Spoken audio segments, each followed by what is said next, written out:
A paz do Senhor Jesus, seja muito bem-vindo ao canal Professor. Aqui estamos nós para mais uma pré-aula da nossa querida Escola Bíblica Dominical.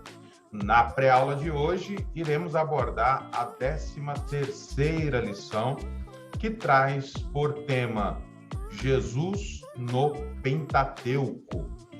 Chegamos ao final do nosso trimestre, esta é a última lição do segundo trimestre. Logo vem a nova revista e eu tenho certeza que terá também assuntos de suma importância para nós podermos aprender aqui também neste canal. A 13ª lição é uma lição que vai nos mostrar que Jesus está presente no Pentateuco, em todos os livros que compõem o Pentateuco. Esse trimestre inteiro nós estudamos sobre o Pentateuco e as suas minúcias. Eu tenho certeza que você aprendeu muita coisa interessante. Desde já eu lhe convido, se você ainda não é inscrito no canal Professor, que você faça a sua inscrição, clicando no botão logo aí embaixo, inscreva-se e deixando aí o seu joinha ou um comentário aí embaixo para aí dar uma reforçada na nossa aula, tá bom? E eu espero que a aula de hoje seja de grande proveito para você, porque nós iremos aprender sobre a pessoa simbólica de Jesus registrada no livro de Pentateuco: Gênesis, Êxodo, Levítico, Números e Deuteronômio. Em todos esses livros, Jesus está presente de uma forma simbólica, de uma forma tipológica. Jesus se faz presente. E é exatamente isso que vamos estudar nesta aula de hoje. E vamos à nossa aula. Bom, é importante nós compreendermos e entendermos o que é tipologia, que são símbolos. Bom, Hebreus capítulo 8, versículo de número 5, vai nos falar que os quais servem de exemplo e sombra das coisas celestes, fazendo menção às figuras, aos acontecimentos, às coisas que se passaram lá desde Gênesis, Êxodo, Levítico, Números e Deuteronômio, que são representações das coisas espirituais. São apenas sombras daquilo que iria vir ainda, que seria Jesus Cristo. Mas, professor, o que é tipologia? Bom, tipologia é a ciência que estuda os tipos, diferenças intuitivas e conceptual de formas de modelos ou básicas. Isto é o significado de tipologia. Agora, nós também temos a tipologia bíblica. O que é a tipologia bíblica? Tipologia bíblica é uma teoria que afirma que uma pessoa, coisa ou acontecimento do Antigo Testamento tem um sentido simbólico, prefigurado ou prefigurando uma realidade que se manifesta no Novo Testamento. Bom, então, tipologia são representações de pessoas, de coisas ou acontecimentos que lançam luz no Novo Testamento, na pessoa de Cristo ou em algum outro acontecimento do Novo Testamento. Isto é tipologia bíblica. Além de compreender o que é tipologia e o que é tipologia bíblica, nós temos que deixar também bem claro que o centro das Escrituras Sagradas é Jesus Cristo. Jesus é o tema central das Escrituras Sagradas, desde Gênesis a Apocalipse. As Escrituras giram em torno de Jesus. Ele é o tema central da palavra de Deus, da Bíblia Sagrada. Ele mesmo afirmou isso em João, capítulo 5, versículo 39 ao versículo 40, quando ele diz: examinai as Escrituras, porque vós cuidais ter nelas a vida eterna, e são elas que de mim testificam, e não quereis vir a mim para teres vida. Ou seja, Jesus está dizendo que as Escrituras testificam da sua pessoa, de quem ele é. Podemos ver o quê? Que o próprio Senhor Jesus, ele testifica que a própria Escritura testifica dele. Então, é exatamente isso que iremos ver hoje, sobre esses pequenos detalhes, essas figuras, essa simbologia, estes tipos, né, que nós chamamos de tanto tipos humanos de Jesus, como tipos não humanos de Jesus. Então, vamos começar aqui em Gênesis. Gênesis, nós estudamos, ele é o princípio, ele é o início de todas as coisas, também conhecido como Bereshit, que fala-nos sobre o princípio de todas as coisas. No livro de Gênesis, nós temos também algumas simbologias, alguns tipos humanos e tipos não humanos de Jesus. Mas, porém, iremos começar aqui com o proto-evangelho, que é a expressão que está em Gênesis 3, capítulo 3, versículo 14 e o versículo de número 15. Mais conhecido como versículo de número 15, que é algo que Deus diz sobre a vinda de uma semente da mulher que garantiria a vitória para a humanidade. Ele diz: e porém inimizade entre ti e a mulher, entre a tua semente e a sua semente. Esta te ferirá a cabeça, e tu lhe ferirás o calcanhar. Provavelmente você tenha esta versão: este te ferirá a cabeça, e tu lhe ferirás o calcanhar. Porém, o texto hebraico tem uma pequena partícula, hu, que significa ele. Partícula esta que é um pronome de gênero masculino, que para a nossa língua, para o nosso português, ele é traduzido como ele. Ou seja, ele te ferirá a cabeça, e tu lhe ferirás o calcanhar. Este ele, por ser um pronome hebraico do gênero masculino, lança a luz em Jesus Cristo. Deus dizendo: meu filho virá, e quando ele vier, vai vir da semente da mulher, vai nascer de mulher, e quando ele nascer, ele vai pisar em sua cabeça. Entendeu? Então, esta é a primeira menção da vinda do Senhor Jesus para salvar a humanidade. Isto aqui é uma representação simbólica da vinda do Messias. Isso em Gênesis, né? Também temos em Gênesis um tipo humano de Jesus, que é Adão. Adão também é um tipo humano de Jesus. Gênesis 2:7 vai nos falar que então o Senhor Deus formou o homem do pó da terra, soprou o fôlego de vida em suas narinas, e o homem se tornou ser vivo. Em paralelo, 1 Coríntios, capítulo 15, versículo de número 45, vai nos dizer que assim está escrito: o primeiro Adão foi feito alma vivente, o último Adão em espírito vivificante. Adão é uma representação tipológica de Jesus como espírito vivificante, aquele que traria vida à humanidade. Adão, ele falhou no paraíso. Jesus venceu Satanás no deserto e nos garantiu a vitória na cruz do Calvário e a vitória sobre a morte na sua ressurreição. Algo bem interessante também que encontramos em Gênesis é que, dentro da tipologia humana sobre Jesus, nós encontramos também uma tipologia humana em Abel. Abel também é um tipo humano de Jesus. Mas, professor, Caim matou Abel. É exatamente aí que nós encontramos a tipologia sobre a vida de Jesus. Quando Caim nasceu, Eva teve uma expressão de alegria, que era traduzida assim, é traduzida assim em nossa Bíblia: adquirir um varão com o auxílio de Jeová. Provavelmente é assim que esteja aí na sua Bíblia. Dentro da gramática hebraica, nós encontramos uma partícula chamada éter.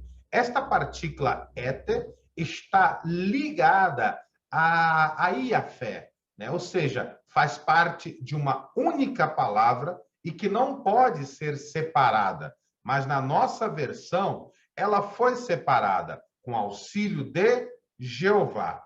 Porém, o texto hebraico ficaria desta forma: adquirir um varão, Jeová, nos fazendo entender que quando Eva teve Caim, ela pensou que Caim fosse a promessa que Deus havia feito para ela. Na mente de Eva, Caim era o cumprimento da profecia que Deus, da palavra que Deus havia dado a ela sobre a semente da mulher. Quando Abel nasce, esta alegria nós não encontramos tanto em Eva. É até então porque ela coloca o nome dele de vaidade, algo sem muita importância. Ou seja, é como se na mente de Eva ela pensasse assim: eu já tenho Caim, para que Abel? Abel, na mentalidade de Eva, foi desprezado, porque ele, para Eva, não era o filho tão prometido que Deus havia prometido como a semente da mulher. E é exatamente aí aonde entra a prefiguração humana de Jesus. Ou seja, Abel foi chamado de vaidade, algo sem muita importância. Jesus era desprezado e o mais indigno entre os homens, como disse o profeta Isaías, no capítulo 53, no versículo de número 3. Abel foi pastor de ovelhas, Jesus era o bom pastor. João 10, 11. Abel ofereceu o maior sacrifício, Jesus ofereceu seu próprio sangue no maior e mais perfeito sacrifício que já houve na história da humanidade. Abel foi invejado. Caim ficou irado com Abel porque Deus aceitou o sacrifício de Abel, que foi a oferta dele. Da mesma forma, Jesus foi entregue a Pilatos por inveja. Abel foi morto inocentemente. Jesus foi morto sem culpa. Culpa própria dele, né? Porque ele levou sobre si a nossa culpa, o nosso pecado. Abel foi chamado de justo em Mateus 23, 35. Jesus foi chamado de justo também em Atos 3, capítulo 3, versículo 14 e o 15. O sangue de Abel fala, como diz Gênesis capítulo 4, versículo 10. O sangue de Jesus também fala, como está em Hebreus capítulo 12, versículo 24. Então, encontramos também um tipo humano de Jesus na pessoa de Abel, um homem desprezado, porém um homem verdadeiro, com um coração sincero, que ofereceu o melhor sacrifício e que foi desprezado, tiveram inveja dele. Tudo isso nós vemos ali na pessoa de Jesus. Em Gênesis ainda, temos a menção de um homem por nome Melquisedeque. Gênesis capítulo 14, versículo 18 ao 20. Salmos também fala de Melquisedeque, Salmo 110, verso 4. Hebreus 5, do verso 6 ao versículo 10. Hebreus 7, do versículo 1 ao 17.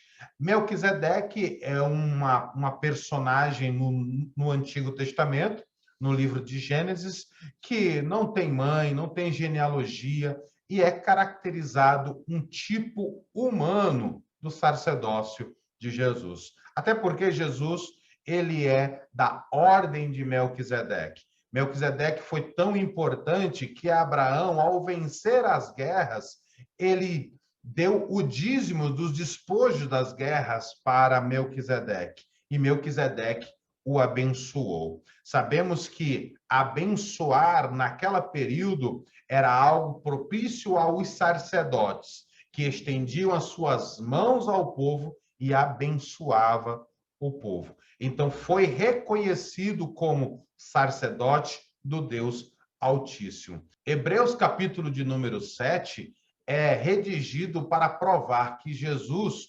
Jesus Cristo, ele é superior ao sumo sacerdote. Ele é da ordem de Melquisedeque.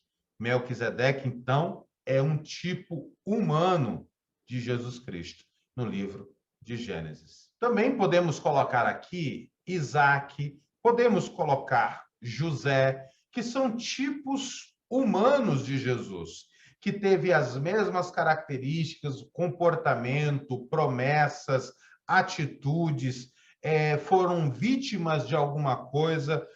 Tudo isso lança luz na pessoa de Jesus Cristo no Novo Testamento. Agora vamos à tipologia de Jesus Cristo no livro de Êxodo. No livro de Êxodo, que nos fala sobre a libertação do povo da terra da escravidão, da terra do Egito, das garras de Faraó, ela é a representação da liberdade com que Cristo nos libertou. A saída do povo da escravidão do Egito simboliza a libertação de Cristo para com as nossas vidas, ou até mesmo para com qualquer pessoa que crer em seu nome e acreditar em seu sacrifício e confessar os seus pecados. Ainda dentro dessa simbologia de libertação, nós encontramos um simbolismo muito forte também, que vai nos falar sobre a abertura do Mar Vermelho. A abertura do Mar Vermelho era algo impossível de acontecer por mãos de Moisés, ou até mesmo por mãos de qualquer pessoa que existisse naquele período. Ou seja, quase 3 milhões de pessoas eram impossibilitados de abrir o Mar Vermelho.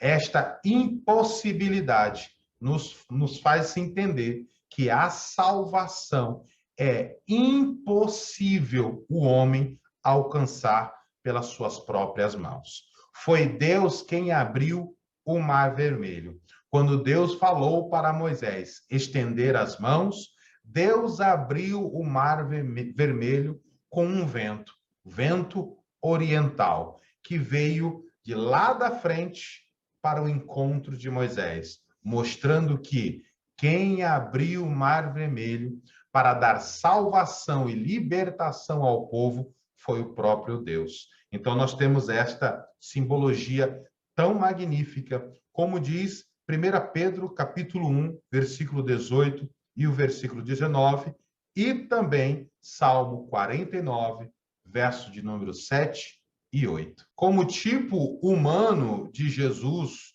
no livro de Êxodo, nós encontramos Moisés. Moisés é um tipo humano de Jesus.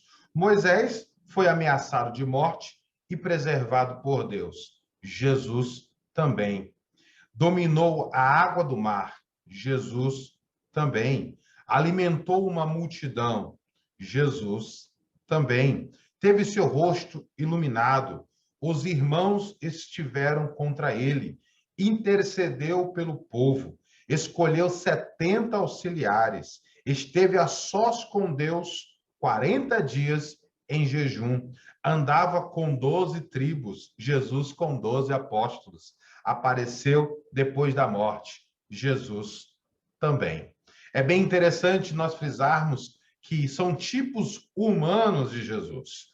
Todas as referências, o PDF, eu deixarei lá na sala dos professores, para que você possa acompanhar juntamente com seus alunos. Agora vamos falar sobre Cristo no livro de Levítico. Como nós estudamos nas lições anteriores, o livro de Levítico é o livro da santidade ao Senhor. É o livro que Deus estabelece o padrão de adoração, adoração em santidade, e o padrão de viver do povo, o viver em santidade. No livro de Levítico, nós encontramos sacerdotes e mediadores, ou seja, sacerdotes eram mediadores entre Deus e o povo. Esse simbolismo de sacerdócio, simbolismo de mediador, que está representado na vida dos sacerdotes no livro de Levíticos, do Antigo Testamento, nós encontramos estas mesmas características em Jesus. Jesus, ele é o mediador entre Deus e os homens. Jesus também, ele é a manifestação da glória de Deus aqui na terra. A presença de Deus estava entre os homens. Como João muito bem enfatiza essa realidade, no primeiro capítulo do Evangelho de João, segundo João, versículo de número 14, olha o que a nova versão transformadora, como ela traduz. Assim, a palavra se tornou ser humano, carne e osso, e habitou entre nós. Ele era cheio de graça e de verdade, e vimos a sua glória, a glória do Filho único do Pai. Quero lhe chamar a atenção para a expressão habitou entre nós. Esta palavra habitou entre nós, ou é melhor, a palavra habitou, no seu original é tabernaculou, fazendo menção ao tabernáculo que era utilizado lá em Levítico. Tabernáculo este que foi ordenado por Deus para que Moisés construísse, como diz Êxodo capítulo 25, versículo 8 e 9, que vai nos dizer: e me farão um santuário, e habitarei no meio deles, conforme a tudo o que eu te mostrar, para modelo do tabernáculo, e para modelo de todos os seus vasos, assim mesmo o farás. Deus havia ordenado a Moisés a construir um tabernáculo. Mas o que é o tabernáculo, professor? Tabernáculo é como se fosse uma espécie de uma grande tenda que simbolizava a presença de Deus. Na pessoa de Jesus, nós encontramos esta expressão. Ele habitou entre nós, nos fazendo entender que a presença de Deus estava entre a humanidade, a pessoa bendita do seu Filho unigênito, seu único Filho, que morreu por nós na cruz do Calvário. Cada item do tabernáculo, cada peça do tabernáculo, cada item que o tabernáculo possuía, tudo tem um simbolismo na pessoa e na obra salvífica de Cristo Jesus. Tem 2 livros que eu gosto muito, que eu sempre recomendo aos meus alunos, é João Leitão de Mello, Sombras e Tipos e Mistérios da Bíblia. Aqui ele mostra toda a simbologia do Antigo Testamento e nas atribuições do tabernáculo, e Elianai Cabral, né, o tabernáculo, símbolos da obra redentora de Cristo. Foi até uma lição da Escola Bíblica da CPAD que nós estudamos. Então, dentro de toda esta simbologia, nós encontramos a pessoa de Cristo ou a obra de Cristo estampada nos itens em todo o ofício que envolvia o tabernáculo. Desde as suas ofertas, que eram 5 ofertas, que eu colocarei em ordem a partir de agora. A primeira, o holocausto, com sangue. A segunda, oferta de manjares. A terceira, oferta pacífica. A quarta, oferta pelo pecado. E a quinta, a oferta pela culpa. Todas estas ofertas simbolizam alguma coisa que está relacionado a Jesus Cristo. Ou seja, todas estas 5 ofertas que nós encontramos em Levíticos apontam para a oferta perfeita que Jesus realizou ao morrer na cruz do Calvário e que trouxe vida para a humanidade. O Pentateuco é tão rico de simbologia, de tipologia sobre a pessoa e a obra da redenção em Cristo Jesus, que até mesmo nas festas, nas 7 festas que eram realizadas, Jesus estava ali simbolicamente representado, ou até mesmo uma ação de Jesus representada dentre estas festas. Festas estas que eram 7, ou seja, Páscoa, Pães Asmos, Primícia, Pentecoste, Trombeta, Expiação e Tabernáculo. Todas estas festas têm uma simbologia. Páscoa, a morte de Jesus. Pães Asmos, a pureza de Jesus. Primícia, Jesus, o primeiro a ressuscitar dos mortos. Essas 3 primeiras festas, que eram realizadas no início do ano, todas elas se cumpriram em Jesus. Temos uma no meio do ano, que era representação da Igreja de Deus, que é a festa de Pentecostes, que é a grande festa da colheita. E as 3 últimas festas, que são realizadas já próximo ao final do ano, simbolizam tem uma característica mais escatológica, ou seja, ainda vai acontecer prefigurado na pessoa de Jesus. A festa das trombetas, que simboliza o arrebatamento da igreja, a expiação, que simboliza o arrependimento dos judeus, e o tabernáculo, que é o início do milênio, aonde Cristo estabelecerá o seu reino aqui na terra, e aí teremos a presença de Deus de uma forma poderosa no meio da humanidade. Agora vamos falar sobre Cristo no livro de Números. Dentre tantos símbolos que nós encontramos no Pentateuco, símbolos esses que representam a pessoa de Jesus, ou até mesmo o ofício de Jesus em pró da humanidade, nós chegamos ao livro de Números. O livro de Números é marcado exatamente porque o povo está assentado nas planícies de Moabe, recebendo ali as orientações de Deus. E quando eles estão sentados ali nas planícies de Moabe, um homem chamado Balaque, que era um dos reis daquela época, temeu o povo, porque já sabiam como o povo era terrível. E então ele chama um profeta por nome Balaão para amaldiçoar o povo, para que o povo fosse impedido de avançar. Mas sobre o povo estava uma promessa de Deus, e não era uma maldição que iria parar a trajetória do povo. Essa passagem bíblica nós encontramos em Números, capítulo 22, do versículo 5 ao versículo de número 8. Então, este rei, Balaque, queria que Balaão lançasse um encantamento de maldição sobre a vida do povo. Mas Deus transformou aquelas palavras de maldição em bênção para estar sobre a vida do seu povo, porque Deus havia feito uma promessa. E outro sim, uma nota de rodapé. As maldições que Balaão lançou sobre o povo não atingiu o povo, porque não foi visto iniquidade no povo. Deus já havia preparado o mundo espiritual para bloquear as palavras de Balaão. Dentre as profecias de Balaão, entre a tentativa de amaldiçoar o povo, e ele acabava abençoando o povo, nós encontramos uma menção escatológica, uma profecia escatológica que lança luz sobre a vida, o nascimento do Senhor Jesus. Números 24, versículo de número 17, vai nos dizer assim: vê-lo-ei, mas não agora. Contemplá-lo-ei, mas não de perto. Uma estrela procederá de Jacó, e um cedro subirá de Israel, que ferirá os termos dos moabitas e destruirá todos os filhos de Sete.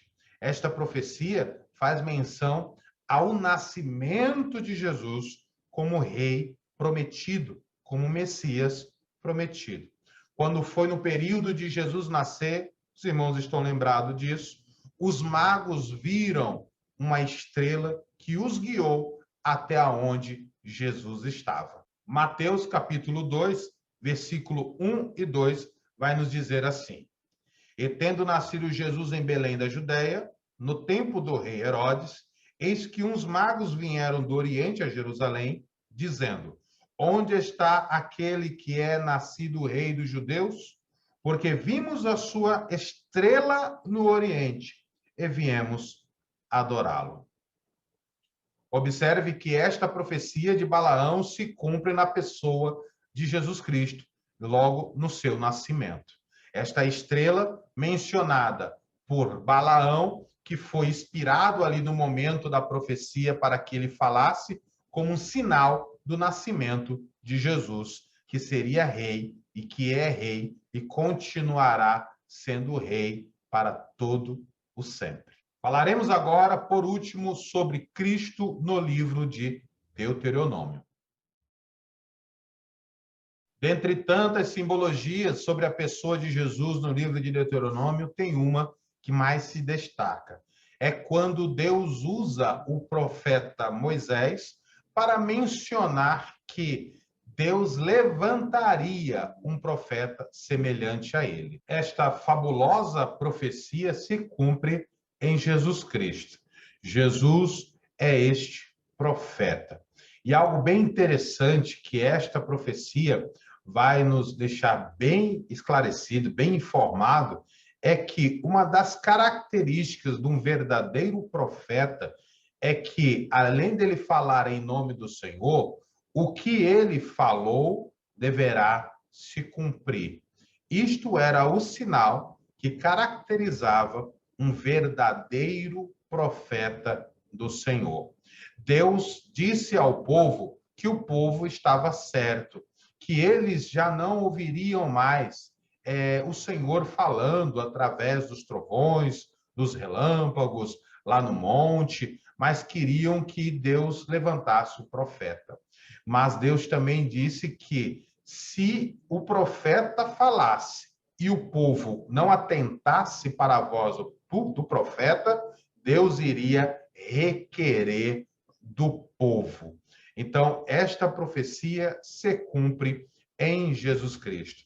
Jesus é o profeta tão prometido da parte de Deus para o seu povo.